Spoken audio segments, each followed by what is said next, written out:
Buenos días, hermanos y hermanas. Vamos a compartir ahora, como estamos haciendo cada día, siguiendo la lectura de Génesis. Y hoy día nos corresponde el Génesis capítulo 3.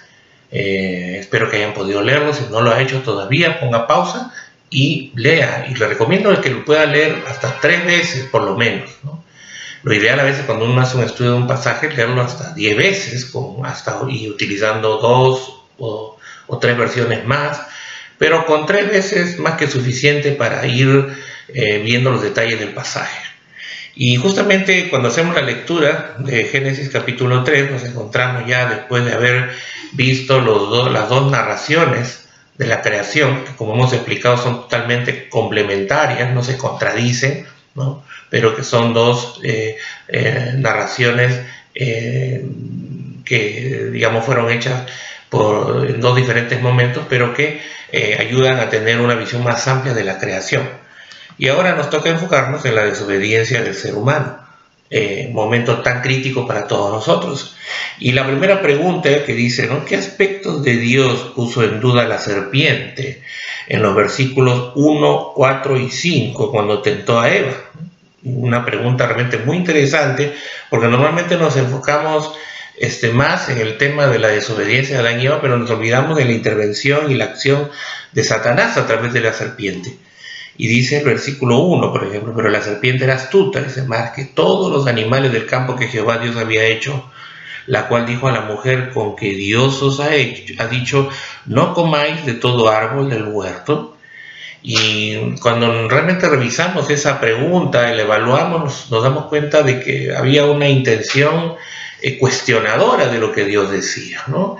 En el sentido de que lo que Dios, como dando a entender que a Eva que lo que Dios dice es algo que yo puedo cuestionar, ¿no? Es algo que a veces no necesito tomar en serio, ¿no? Que realmente cuando Dios me manda algo, me dice algo, yo puedo simplemente obviarlo, puedo pasarlo a un segundo plano, y es algo que depende más de lo que si quiero o no quiero, ¿no?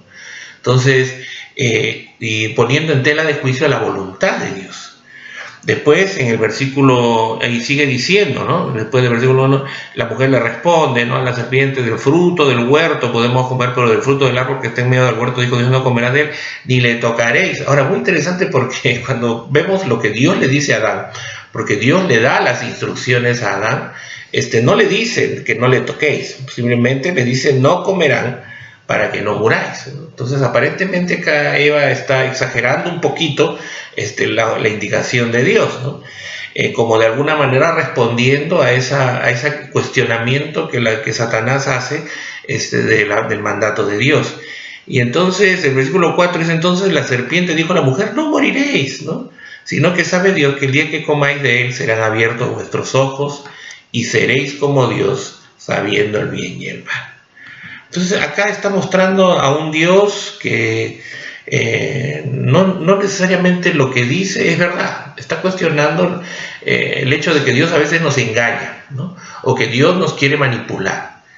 Y entonces lo que está haciendo un poco es atacar el concepto que tiene Eva de Dios, y también tratando de llevarle a ella y a la larga a Adán también a afectar la comunicación con Dios. Porque una de las cosas que digamos eran muy fuertes en el tiempo en que Adán y Eva habitaban en el Edén, era justamente que el Edén fue el espacio que Dios creó para interrelacionarse con el hombre, con Adán y Eva y sus descendientes. Ese era el plan al principio de la creación. Pero lastimosamente cuando Satanás interviene en este aspecto y Adán y Eva pecan, ¿no? Justamente porque se dejan afectar en su concepto de Dios. Y ese es uno de los ataques que constantemente Satanás trabaja en nuestras mentes, en nuestros corazones, el concepto que tenemos de Dios. Y en base a ese concepto es como nosotros nos relacionamos con Él. Por ejemplo, ¿cómo interpretamos el sentido de que Dios es nuestro Padre? ¿No? Cuando nosotros manejamos este término, muchos de nosotros inmediatamente asociamos a Dios con nuestro Padre humano, terrenal, de sangre, el que nos crió, ¿no? Y probablemente comenzamos a mirar a Dios como un ser humano castigador, un ser humano frío, un ser humano que no expresa sentimientos, un ser humano que nos abandonó, ¿no? Que nos maltrataba físicamente. Entonces, cuando nosotros tenemos esos conceptos equivocados, Satanás los trabaja, hace que afloren y que entorpezcan la libertad que deberíamos tener para relacionarnos con nuestro Padre Celestial. Que cuando nosotros leemos en su palabra y le conocemos más y más, y eso es muy importante, cuando le conocemos más en la intimidad nos damos cuenta que es un Padre amoroso, es un Padre perdonador, es un Padre fiel, es un Padre que quiere curar nuestras heridas. Entonces, cuidado con los conceptos que tenemos de Dios, como a veces a los pensamientos humanos, ¿no? Como hablamos del agnosticismo, ¿no? Los agnósticos dicen, no, sí, probablemente Dios existe, pero es una realidad que está lejos de la nuestra, ¿no? Entonces, ese pensamiento ha afectado el pensamiento de muchas personas que piensan que Dios pues, sí existe, pero Él no se mueve en otro ambiente, ¿no? En otro nivel, en otra dimensión, y no se relaciona. Miren, ¿no? ¿A dónde va a afectar? A la comunicación, a la relación con Dios. Es otra mentira que Satanás muchas veces trabaja en nuestros corazones, en nuestras mentes, para evitar de que nosotros podamos tener una relación con Dios. Entonces tengamos cuidado con los falsos conceptos que a veces arrastramos de nuestra formación, de nuestro pasado, de nuestro contexto familiar, cultural, y que nos impiden acercarnos a Dios, ¿no? Que nos impiden, ¿no? Tener una relación con Dios. Entonces, ese es un elemento que debemos tener mucho cuidado. Y es bueno evaluarlo ante Dios. Y dice el pasaje también, dice, ¿está usted seguro de estos aspectos de Dios en su propia vida?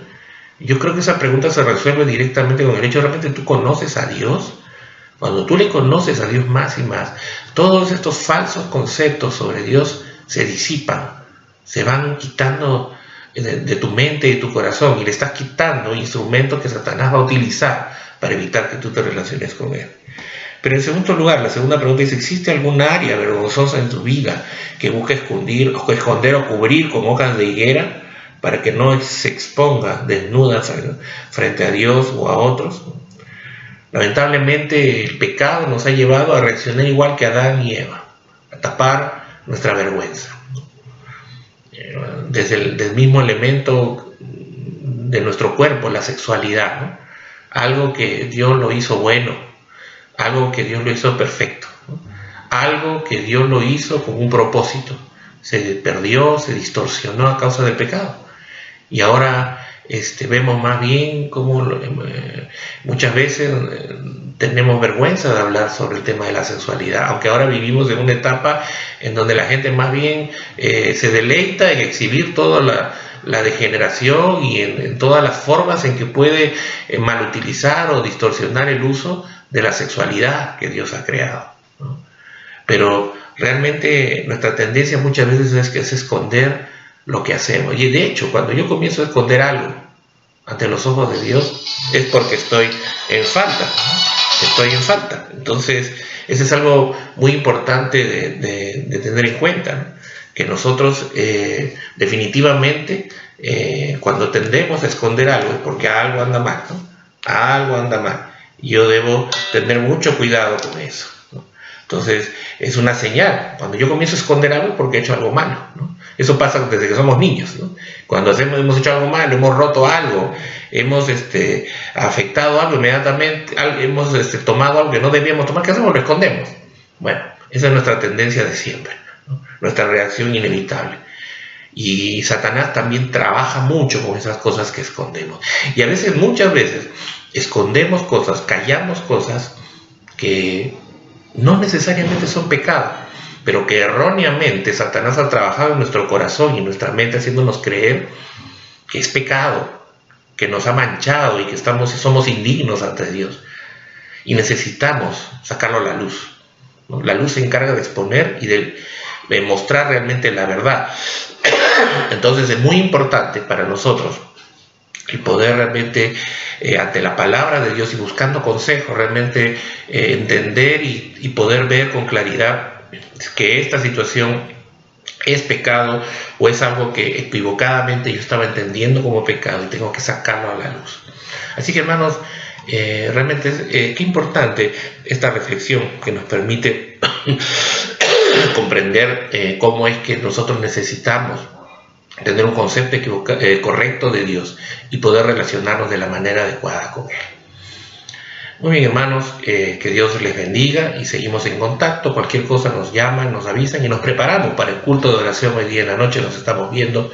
Que Dios les bendiga, que Dios les guarde y estamos siempre todos los días haciendo una lectura de Génesis.